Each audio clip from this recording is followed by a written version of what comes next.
আসলে জাহাজের জীবনটা অনেক একটু অদ্ভুত। সবাই আসলে একটা জেলখানার মতোই, আবার কের কাছে ভালো লাগে, কের কাছে ভালো লাগে না।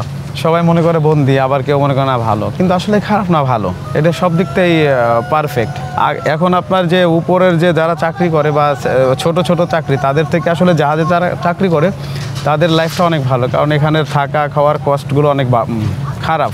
জাহাজ সম্পর্কে ভালো, কিন্তু এই ইদানিং আমাদের জাহাজ সম্পর্কে একটু ডাউনের থাকার জন্য আমাদের যারা স্টাফ বা যারা যারা অন্য চাকরি করে ওদের একটু সমস্যা।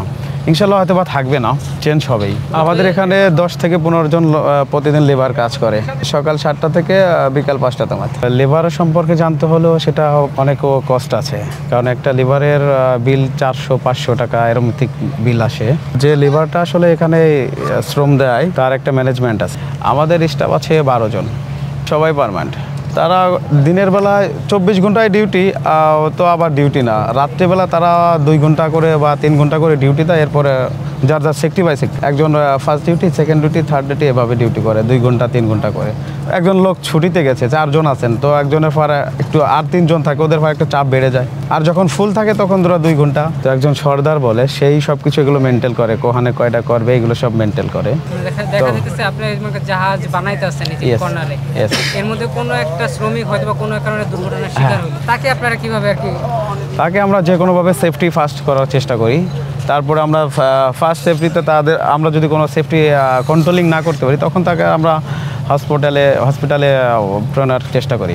আমরা যখন একটা জাহাজ যদি রানিং থাকে সেই ক্ষেত্রে একটা, আরেকটা জাহাজ যদি যখন একটা নোঙ্গরে থাকে তখন সেক্ষেত্রে একটা।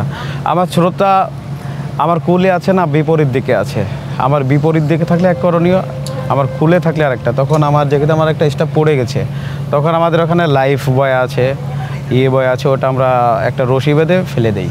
2010 থেকে আমি জাহাজের সাথে ইনভলভ হই। তারপরে আমি কিছুদিন করার পরে আমি বাইরে চলে যাই, তারপরে আবার 7 বছর পরে আবার আসি। আমি এই জাহাজে আছি আপনার 6 মাস। আগে অভিজ্ঞতার এক্সপিরিয়েন্স আছে অন্য অন্য জাহাজে, চট্টগ্রাম, নোয়াপাড়া, মোংলা, সব জায়গায় কম বেশি আমার এক্সপিরিয়েন্স আছে। আর আমি অবশ্যই 4টা জাহাজ ছিল, 3টা বিক্রি করে দিয়েছে, এখন একটা জাহাজ আছে। বাংলাদেশে 2 প্রকার ডক, একটা ভাসমান ডক, একটা উপরের ডক। এখন আপনি যদি ভাসমান ডকে করতে চান সেটার পার্সেন্টেজ আলাদা, আর উপরে করতে হলে সেটারও পার্সেন্টেজ আলাদা। এটার মধ্যে খরচের তফাৎ কেমন? খরচের পর ডিফারেন্ট করে। সব কিছুরই ভালো একটা দিক আছে, মন্দ একটা দিক আছে। ওখানেও ভালো, এখানেও ভালো, সব দিক থেকে খরচ খারাপ না, কিন্তু এই কিনারের দিকে থাকলে পারা সব কিছুর সুযোগ সুবিধা ভালো, মালামাল আনতে, ম্যাটেরিয়ালগুলো আনতে ভালো হয়, লেবার খরচটা কম হয়। তখন আপনার এখান থেকে ওই মালামাল নিয়ে আপনি কিনারে যাবেন, ওখান থেকে আবার নৌকোয় নেবেন, ওখান থেকে আবার ট্রেন খরচটা বেড়ে যাবে।